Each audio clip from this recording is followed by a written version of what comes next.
Assalamu alaikum. Today is our fifth lecture of Global Business Management. The learning objectives of today's lectures are to understand the importance of the political and legal environments in both the home and the host countries for global business. This is our first learning outcome. The second one is to learn how governments affect business through legislation and regulations. And the third learning objective of today's lecture is to see how the political actions of countries expose firms to international risks. Before we start our today's lecture, we quickly go through from the main points of the last lecture. In lecture number 4, we had discussed about the rationale of trade policies. Importantly, we had discussed the domestic policy actions of most governments aim to increase the standard of living of citizens and to improve the quality of lives of their citizens. And the third objective is to provide them the employment. These are the main objectives when governments formulate their trade policies. These policy goals and international trade relates indirectly.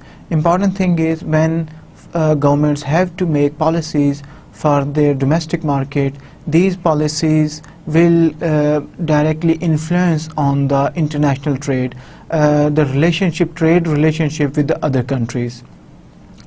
Each country develops its own domestic policy, which varies and may cause conflict with other countries. Like we had discussed the example of US cattle farmers, and the example shows that how cattle farmers believe that on this side, cattle farmers argue that from their perspective they were using growth hormones for their cows, and they were saying these hormones were not dangerous for human health, and they were exporting those that meat to EU. That was one side of the picture. And on the other side, EU government believed that these growth hormones are dangerous for the human health. That's why they banned those products from the US. This shows the difference in opinion about the same thing, about the same policy across the countries. The second thing is car manufacturers. Like US believed that US automobile industry used to import products, automobile spare parts from the Japan. US government believed that the Japanese government does not replicate the same facilities for the US automobile manufacturers. US is importing the products, but Japan is not importing the automobile products. But on the other hand, Japan is saying this thing that the quality of the automobile parts of American automobile manufacturer is low. That's why they are not importing their products. Means about same thing but different opinions.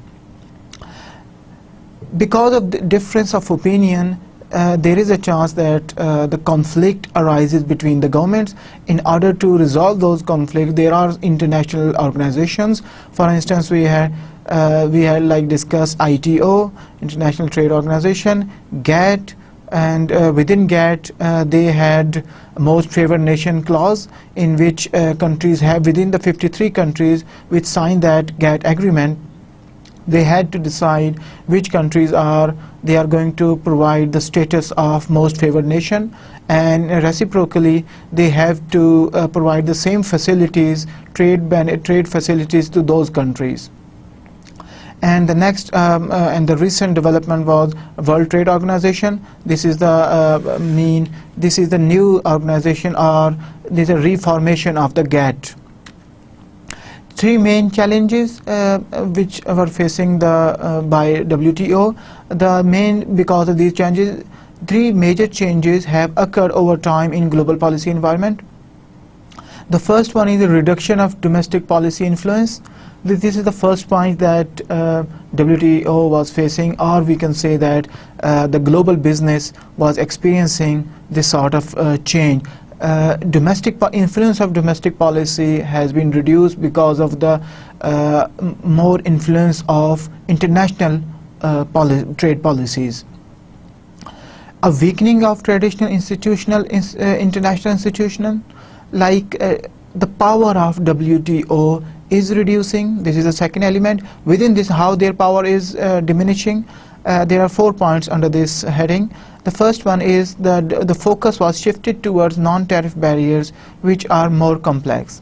This is the most important thing, that before WTO, the GATT, when they formulated GATT, the focus of GATT was to reduce the tariffs, and the GATTs pretty much succeeded to achieve those goals. When they made WTO, then there was not much to do with the tariff, and their focus had to be shifted from tariff to non-tariff issues. And non-tariff issues are more complex and more difficult to handle compared to the tariff issues. This is the first obstacle that WTO was facing. The second problem was right to establishment within countries without personal presence. This is the second issue, that there are firms which are operating in other countries, in foreign countries, foreign markets, without even their opening a single office in those countries. They are taking the benefit, taking the capital, and they have captured the market in those foreign markets, but they are not personally there. They were not present there. This was the second issue. And disputes in areas like agriculture or intellectual property rights protection continue to rise. With the advent of technology and R&D, the problems arises in agriculture, GE manufactured products, and the second thing is intellectual property rights, how they are going to protect the rights of innovations. And the last one is inclusion of social causes such as labor laws, competition, and immigration.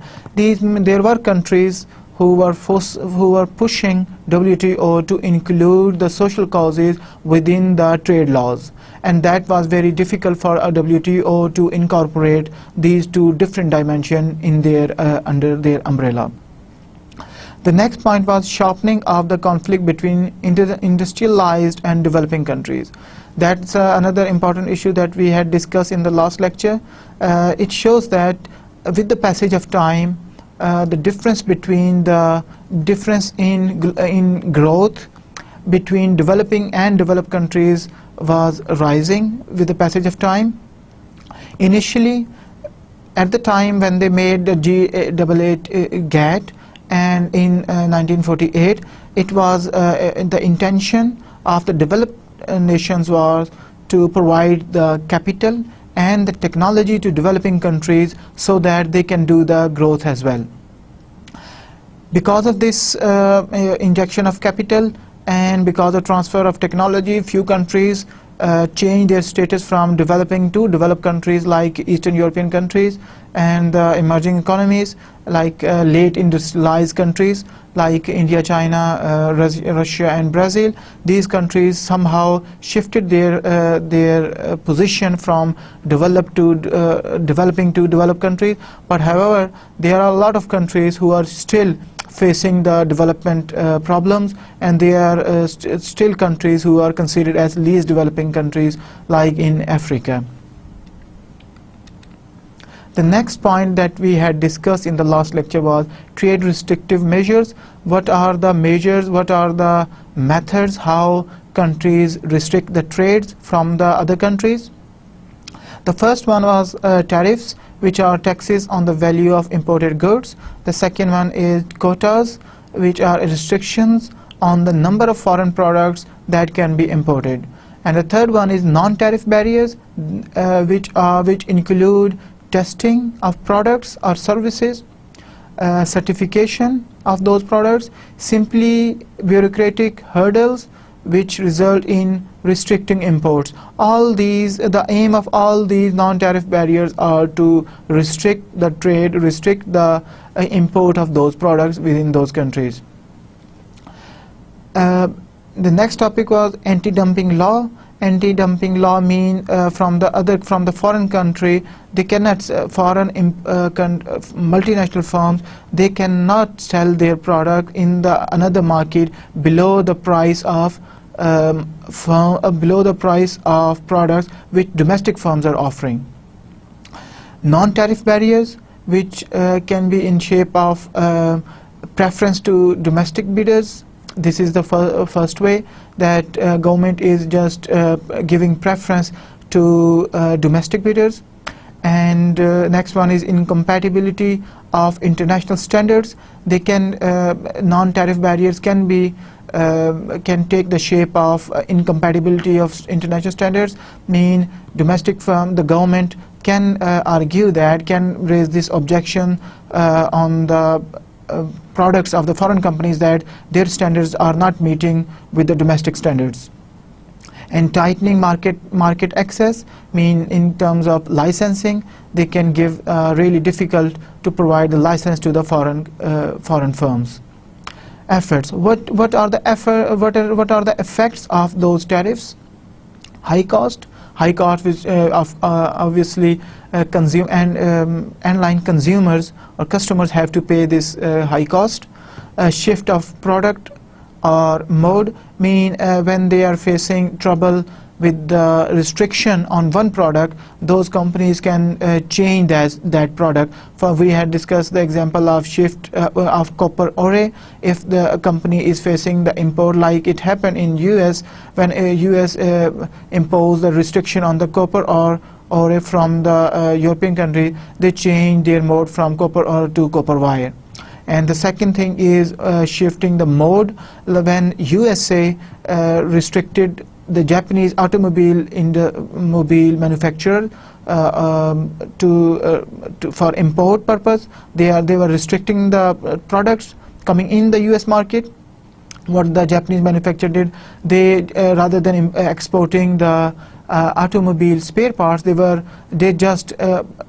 went to the USA and they installed their whole production unit there, and they made the cars in the US soil, meaning they changed their entry mode from export to FDI.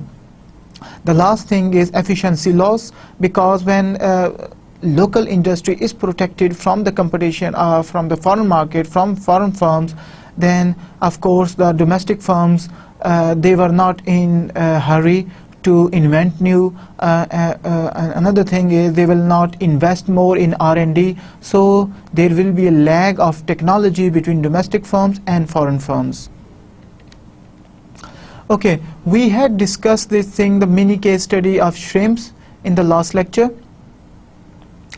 The quick highlights of those points was that there were 7 species of the sea turtle in the world, and 6 of them are listed a list of endangered species in the US, and US in '89 US Congress passed a law which required shrimps boats to be equipped with the turtle excluder. Later on in 1996 US placed an embargo on importation from India, Pakistan and Malaysia.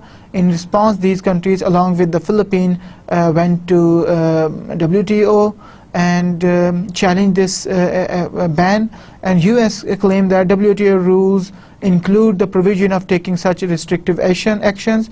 On the other hand, the 4 countries argue that US is violating the WTO rules by applying domestic legislation outside its boundaries and applying it in the discriminatory manner. What was the verdict of WTO? They said that the WTO said that the US was wrong to prohibit shrimp imports from countries that failed to protect sea turtles. WTO state that while environmental protection is important, but the primary aim of international agreement on trade is promotion of economic development through unfettered free trade, and US would not be allowed to force other nations to adopt policies to protect an endangered species. And the question that you had to think were, the first one was, do you think it is correct for WTO to decouple trade policy from environmental policy? And why? The potential answer, or the right hint of this answer is, it is one of the challenges WTO is facing to disentangle the trade policies and the social causes. These are the two different things, and WTO separated these two causes from their agenda. It is good to disentangle trade and social cause policies. That's why WTO said that their main intention and main objective of WTO is to enhance the trade, and to protect the environment. That would be the secondary issue. And the next question was, do you think other countries are correct to accuse the US of hypocrisy on the environmental issues? Yes. They are arguing that, like they are quoting the example of Kyoto Treaty, which asserts that countries have to limit their carbon emission to 8%, and US haven't signed this treaty, and they are not following that treaty. And those countries are arguing that if US is really concerned with the environment, then they have to sign the Kyoto Treaty, and then they can argue and they can claim this sort of claim such environmental friendly statements. Okay, in today's lecture, we are going to look from the three perspectives: the home country perspective, the host country, political and legal environment, and the third one is international relations and laws. These are the three things we are going to see. Okay, many laws. First we start with the home country perspective. The many laws and regulations may not specifically address global business issue, yet they have impact on global business. Countries make legal and regulatory measures for global business which have positive and negative impact. Like for instance, we can say that minimum wage legislation, which has impact on the international competitiveness of a firm using production that are highly labor intensive. If a government is imposing minimum wage legislation, minimum wage restriction on certain industries or certain products or certain firms, of course when these firms are going to go abroad and they have to compete with the other firms from the other countries which do not face this minimum wage legislation, minimum wage restriction, then of course firms have the disadvantage, because the cost of production will be high for them.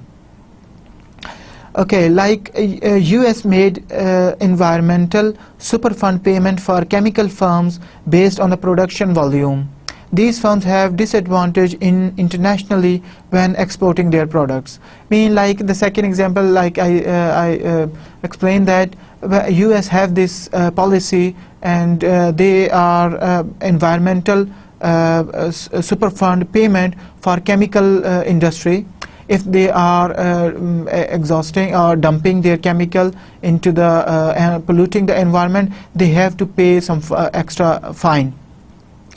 And it is related to the production volume. And when these firms have to go abroad for export purpose, they cannot compete with the other firms from the other countries, because the production is higher for the US firms. Okay, major areas of government activity that are of concern to the international business manager. These are the three areas. The first one is embargoes and sanctions. The second one is export controls. The third one is regulation of international business behavior. Okay, the first point, the sanctions and embargoes. It refers to government actions that distorts free flows of trade in goods and services for political purpose rather than economic purpose. The basic idea is that economic sanction would force countries to behave peacefully in the international market. The main purpose of these sanctions or embargoes is that to push those governments to behave more peacefully in the international market. This is the main intention with those restrictions. It originally started in 1284. The Hansa, the German Association of Merchants, believed that it started the background story of from where the sanctions started. In 1284, that was the association Hansa. This is the German Association of the Merchants. They believed that one of their ship was attacked and looted by the Norwegians.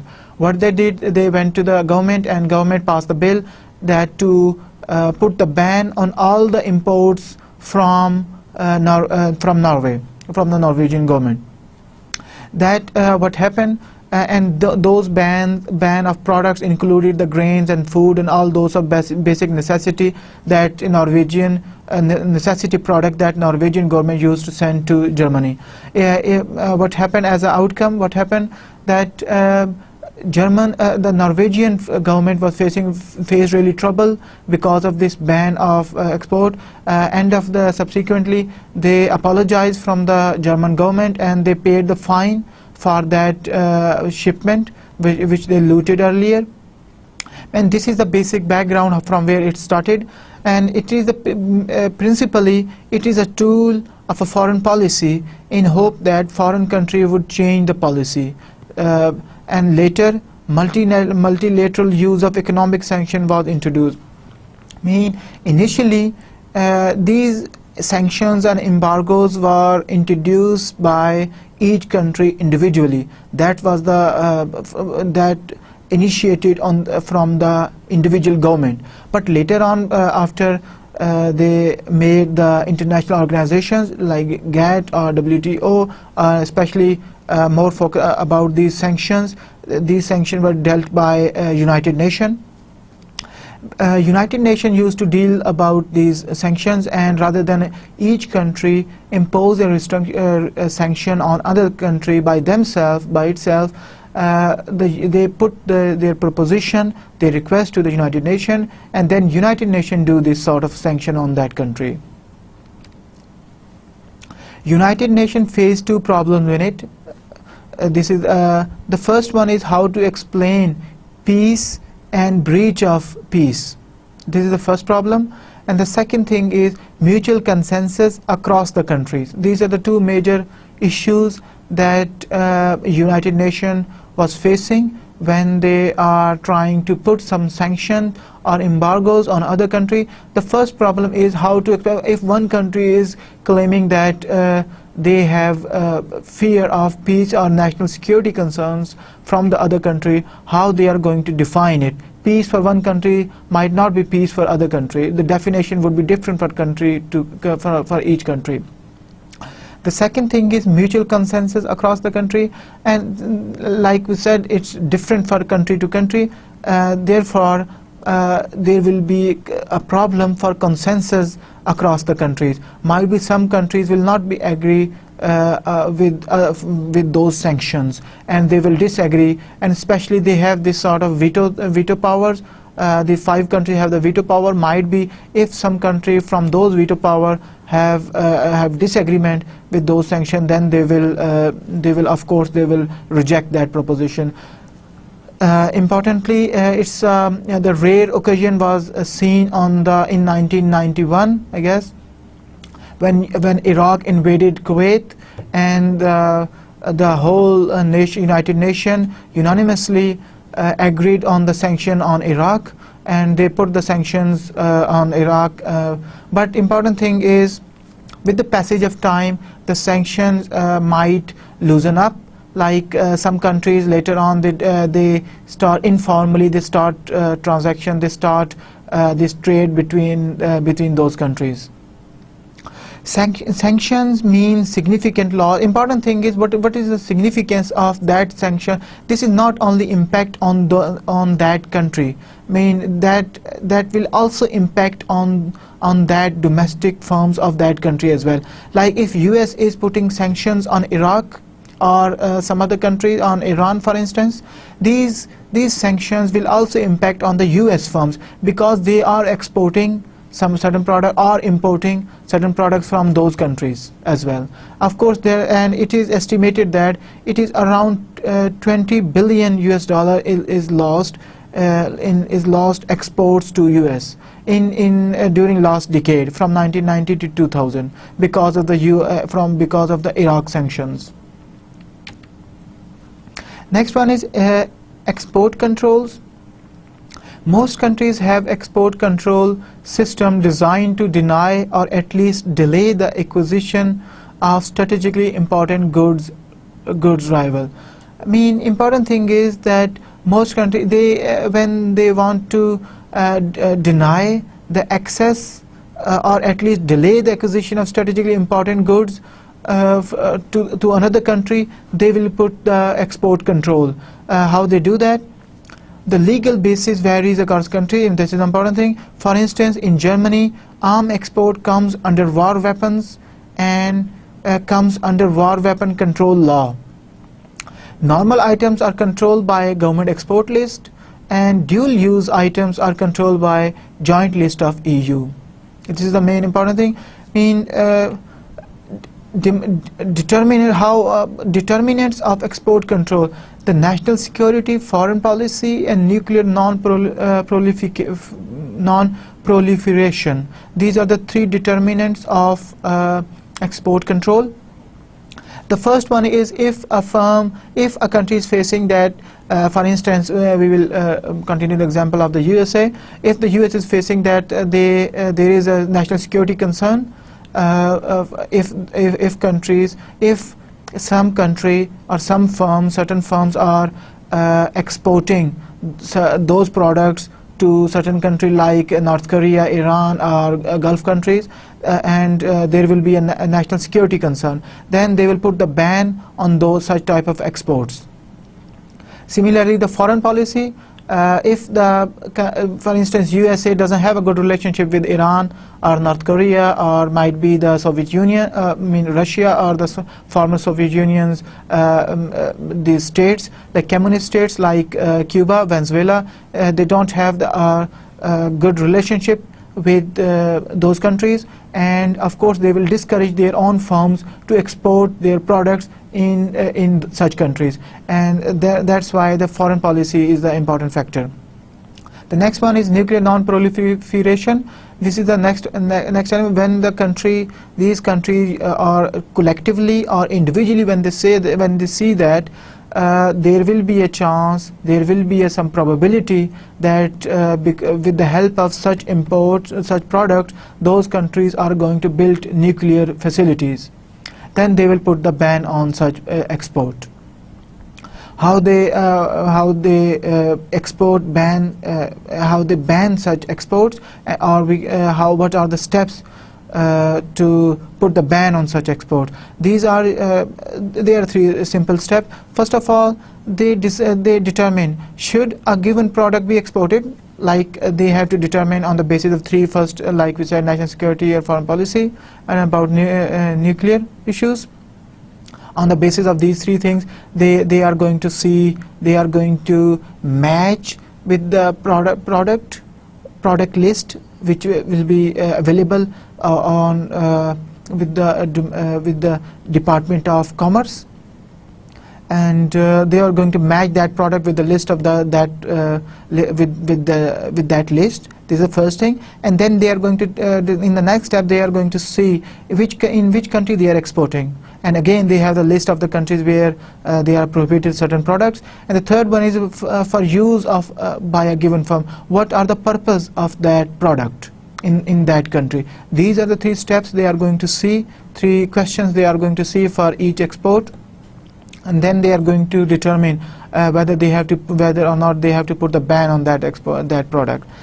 The next point is environment for export control has been changed over the years. Major changes are follows: collapse of Soviet Union and Eastern Bloc. This means before, I mean, with the passage of time, the export ban, the situation is changed. Now might be countries are not banning the product to a same extent like they were doing before. Why? Because the first point is collapse of Soviet Union and Eastern Bloc. This is the obvious thing that because before the collapse of Soviet Union, they were anti-US countries like Soviet Union, and when they fall and fall of Eastern Bloc, there is no more threat for USA and Western countries from Soviet Union. And the second one is focus is shifted to third world country. This is in connection with the first point. Before, the focus was towards the Soviet Union. Now the focus is more towards the third world countries. Third world countries mean this Libya. Before we had Libya, Iraq, we had Iraq, Iran, North Korea. These are the countries, or Venezuela or Cuba. These were the countries where they are thinking their more focus is for export ban. Losing bond between allied nations. Again, immediate after the World War II, the alliance was very tight between the industrialized nations, between US and Europe and the Japan, and they were really agreed on putting the bans, export bans on the other countries. But subsequently, when the Soviet Union has been collapsed and EU has been there is agreement, EU has been arisen on the scene. Because of these things, that the bond between those countries and the agreement between these countries has been loosened up. And the next thing is availability of technology from other resources. I mean, if certain countries like USA and Europe is putting the export ban on certain countries on certain products, might be those countries will go for another sources to get that product. Like the typical example is now if USA is putting the ban to get the certain technology from the USA, I mean Pakistan if cannot get that technology from USA, what the Pakistan is going to do, they might be going to see the other sources like China or Russia. They are going to go for the other sources, and now they are available because the emergence of these countries like BRIC countries, they are alternative sources as well. Speed of change and rapid dissemination of information and innovation around the world, this can be another factor.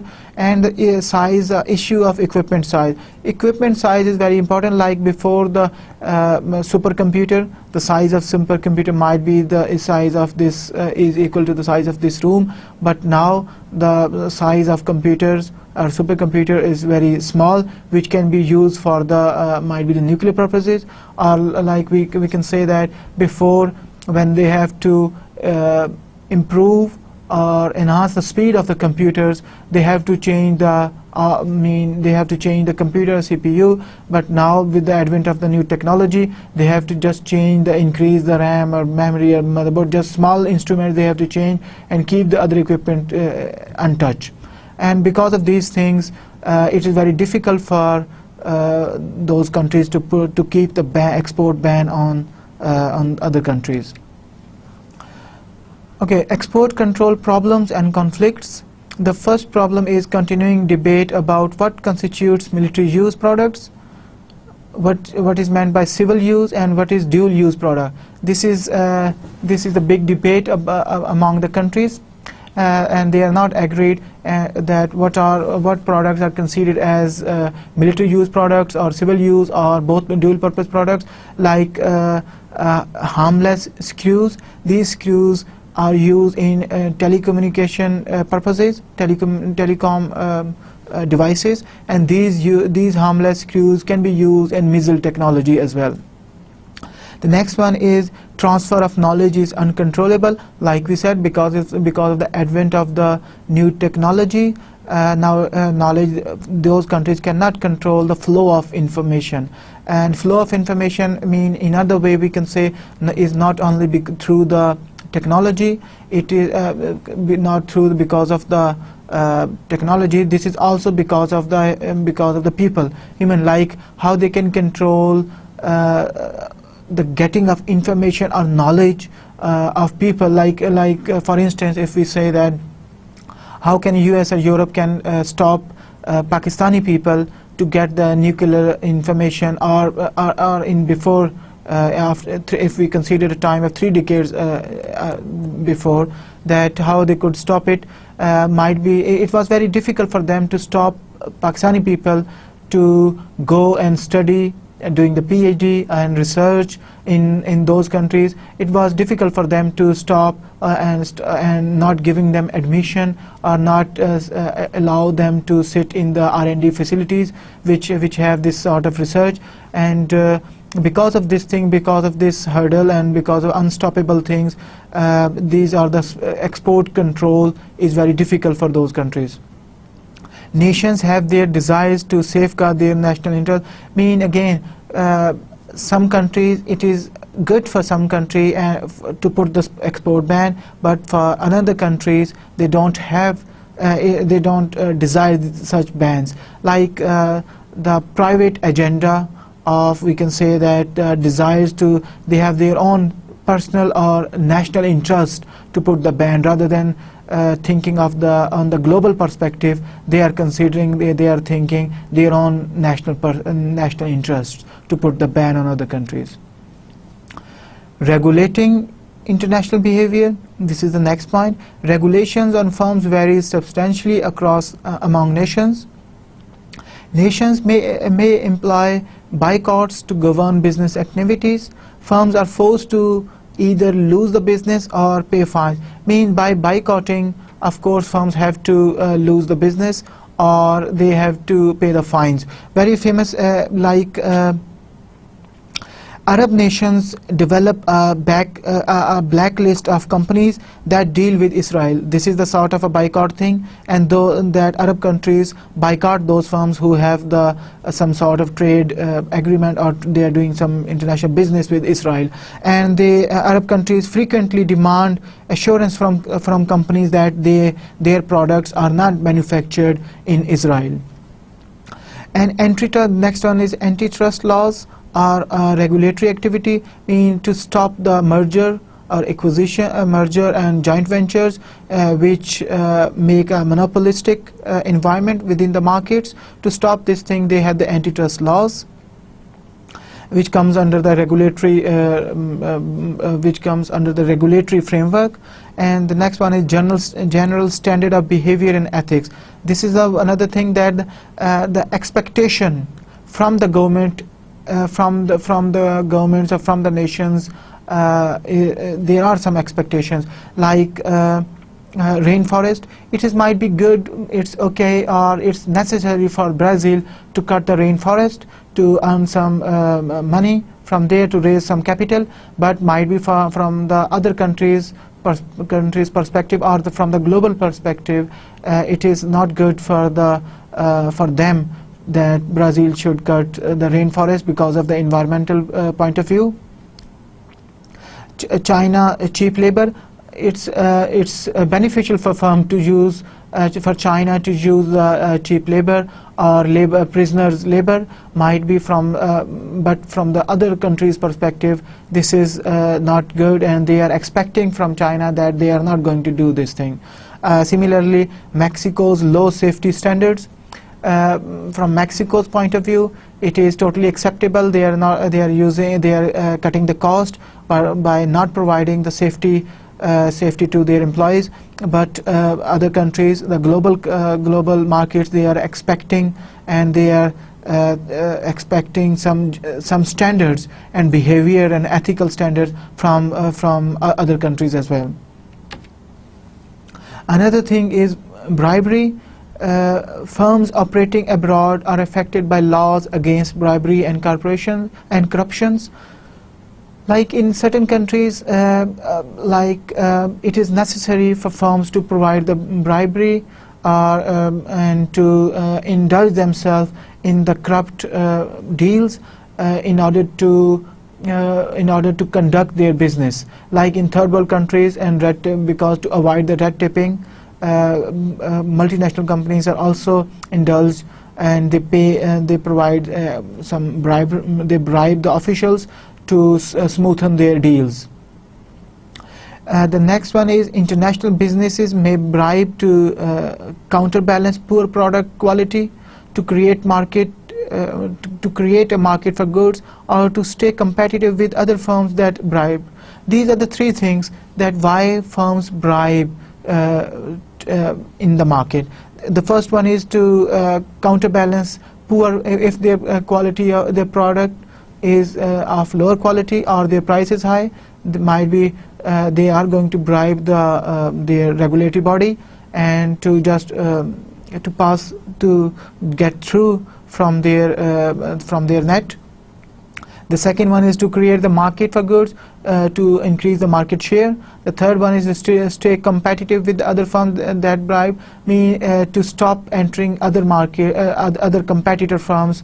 They can bribe as well to the regulatory bodies. Important thing is apart from what are the intentions of the firms when they are doing bribery, but the important thing is the ultimate cost. Who is going to pay is are the customers. Customers are going to pay the price of all these elements, these bribes, or these negative behavior of the businesses. Okay, now we see from the host country's perspective. From the host country's perspective is political action and risk. This is the first point, which varies widely from country to country. In the host country, international business can face 4 different sort of dangers. The first one is confiscation. Confiscation is the government takes over of a firm without compensation to the owners. This is the one chance. The second one is expropriation, the form of government takeover in which the firm's owners are compensated. They are going to compensate a firm on the whatever the government is going to pay them, but they are going to compensate them, and they are going to take over of that firm. And the third one is domestication, and the government demands transfer of ownership or management responsibility. Under this, they can demand this thing. They can take the entire ownership from the multinational firm, or they can demand from that multinational firm to hire their management of local people, or increase the proportion of the local peoples in their employment. And the fourth one is intellectual property right, risk of losing their core competitive advantage. There will be some sort of a risk in those countries that they are going to lose their R&D, their competitive advantage in that particular thing, like piracy things in certain countries, like Asian countries especially. The piracy is very common thing, and because of this piracy, the competitive advantage of those countries are in danger. Next one is economic risk. In economic risk, though this is less dangerous, but it is more common. The first form of economic risk is exchange controls may be imposed, like in countries where the balance of foreign currency is low, they can put exchange transfer. They can put the ban on the foreign currency transfer from domestic to foreign country. Tax policies may be used to control corporation and their capital. This is the second method, how they are going to control the foreign multinational firms, and they can increase the taxes. The third one is price controls may be employed to control prices of the imported products or services, like on especially the production of products related to food and healthcare. The countries where our inflation is high, or where inflation is high, or prices, or we can say that there is some trouble, economy is in trouble in overall.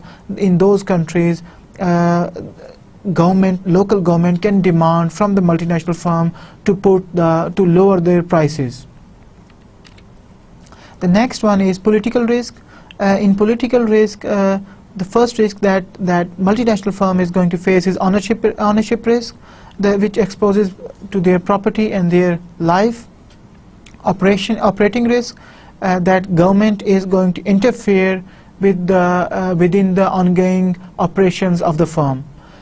The third one is transfer of risk, limitations on the outflow of funds. Like we said, might be the outflow of the exchange of foreign currency from the domestic to foreign across the market will be banned or will be controlled by the domestic government.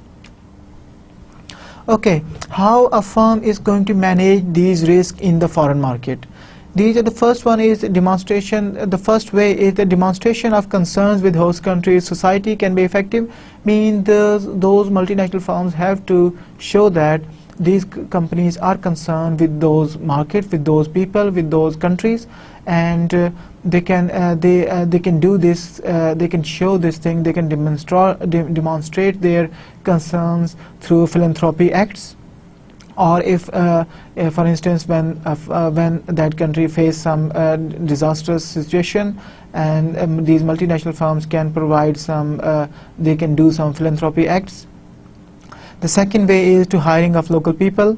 They can increase the number of local people in their workforce. They can provide the better salaries, better environmental facilities, and better packages to those firms, to those employees in those multinational firms. The third one is a close monitoring of situation. The multinational firms can closely monitor the changing political situation in those countries.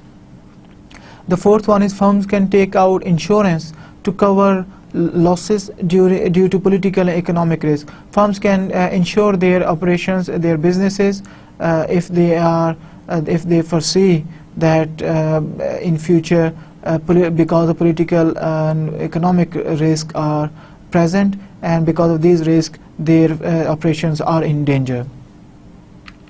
Okay, there are legal differences and restraints. Countries differ in their laws as well as in their use of the law. There are two major legal systems worldwide. The first one is the common law, which is based on tradition and dependent upon precedent and customs. Like the examples of the countries where they have the common law are Pakistan, India, US, Canada. Code law, this is based on a comprehensive set of written statutes like EU and China. International relations and law. This is the last topic of this chapter, and under this topic the first one is international politics. The effect of politics on international business is determined by both the bilateral political relations between home and host countries and by multilateral agreements governing the relations among group of countries. Like again, international politics mean the relation. It depends on the relationship between the host country and the foreign country, and host country and the foreign country. And the second thing is if they have some bilateral agreements or treaties between each other, that's another bonding sort of thing, which strengthen the relationship between the countries. The next point is international law, which also plays an important role in the conduction of the international business. Treaties and agreements have a strong influence on international business operation. Like again, besides the international laws, the treaties, what they have, the agreement, mutual agreements across the region, within the region, and across the countries. If they have such treaties, the international business will be more stronger. The World Trade Organization defines internationally acceptable economic practices for its member nations. The Patent Corporation Treaty provides procedure for filing patent applications. This is the important way how companies protect their intellectual property. And the third point is United Nations has developed codes and guidelines that affect international business. If international business, these multinational firms are facing some trouble in another market, they can adopt two ways. The first one is arbitration, which is a procedure which is quicker and often spelled out in the original contract.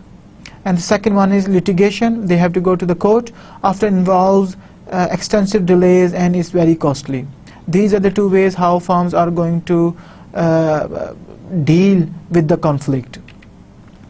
Okay, this is a summary of today's lecture.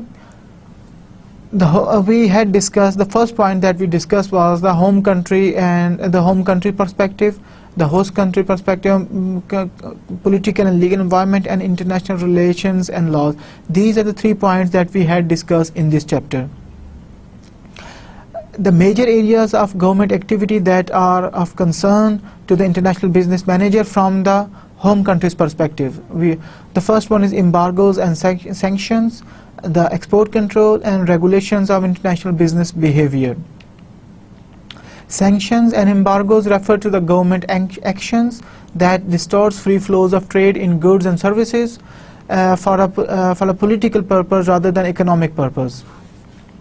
The main important thing, main intention with the sanction is to push those countries, those governments to behave peacefully in the global market. That's the main intention with the sanctions. The next one is export controls.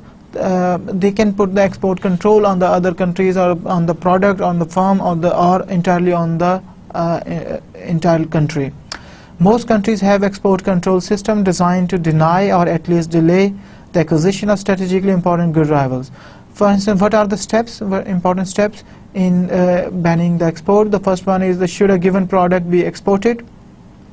The first question that they are going to ask is whether this product is acceptable to export to another country or not. The second one is to a given country, which country they are exporting. The third one is for use by a given firm. What are the purposes of that product from that firm?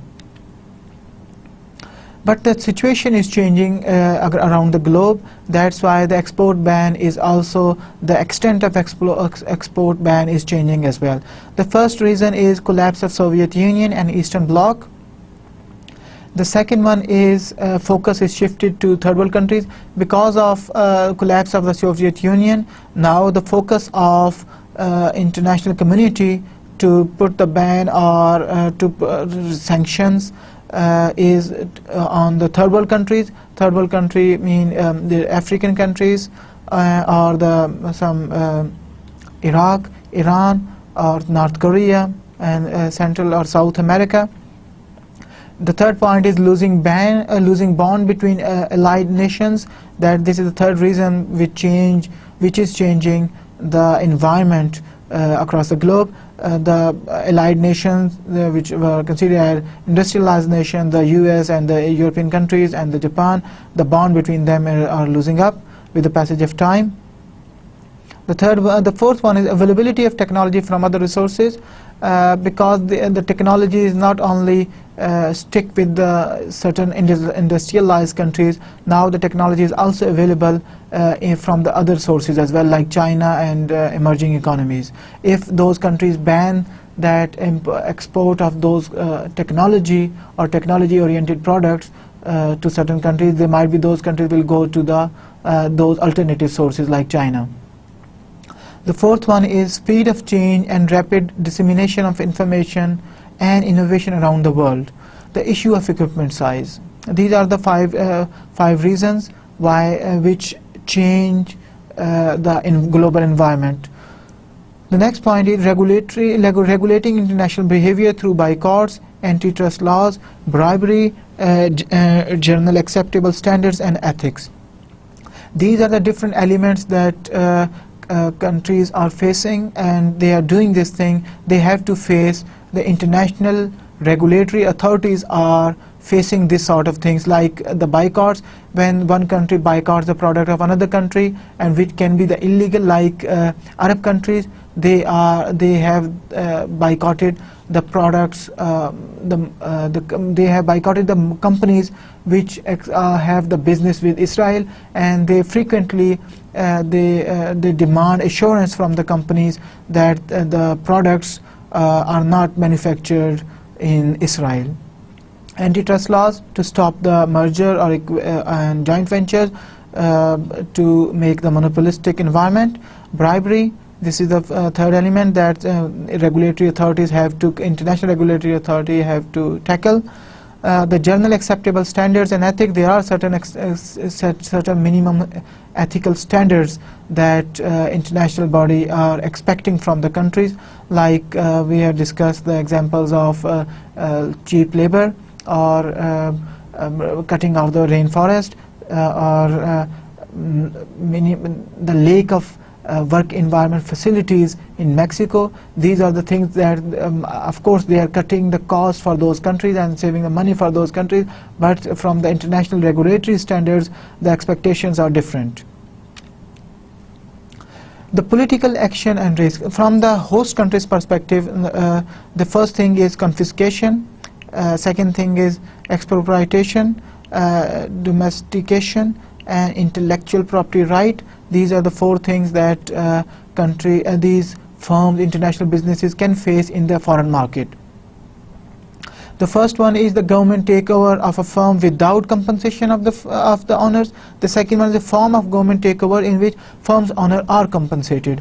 The third one is government demand transfer of ownership and management responsibility, means they are taking over the ownership or they are taking over the management within the firm. The fourth one is risk of losing their core competitive advantage because of the intellectual property rights. They mean intellectual property rights are not protected in certain countries. That's why there is a risk of losing the competitive advantage. Okay, the next points that we had discussed was the economic risk, political risk, and these are the two important risks that we had discussed. The first one is the currency. Under the economic risk, the main important risk is might be that the foreign country can do the currency controls. They can stop transferring of foreign money, foreign currency out of that country. They can put extra taxes, or they can ask those companies to lower their prices. In political risk, there is a risk of ownership. Might be they will lose the ownership, and operating and and there will be a risk of involvement from the government, from the local, from that foreign government, to involve in their operations and transfer risk. Transfer risk mean, like we said, that currency control. They can control or they can restrict the transfer of money from that country to the back host country. Last point that we had discussed was managing risk. How those firms have to manage the risk. The main important, we had discussed that they have to show within that country that they have the concerns for those people, for those societies. They can show such concerns through the philanthropy acts, and they can hire the local people. They can provide them better salary and better environment, and they can assess the political risk before something happens. And the last thing, they can ensure the whole business as well. And the last one is the legal system. Firm have to see, when they go outside the countries, and the international business managers, they have to understand the difference between the two legal systems, which are code and common laws. This was our lecture, and this is done. And in the next lecture we are going to discuss about the international trade theory. Thank you for today. Allah Hafiz.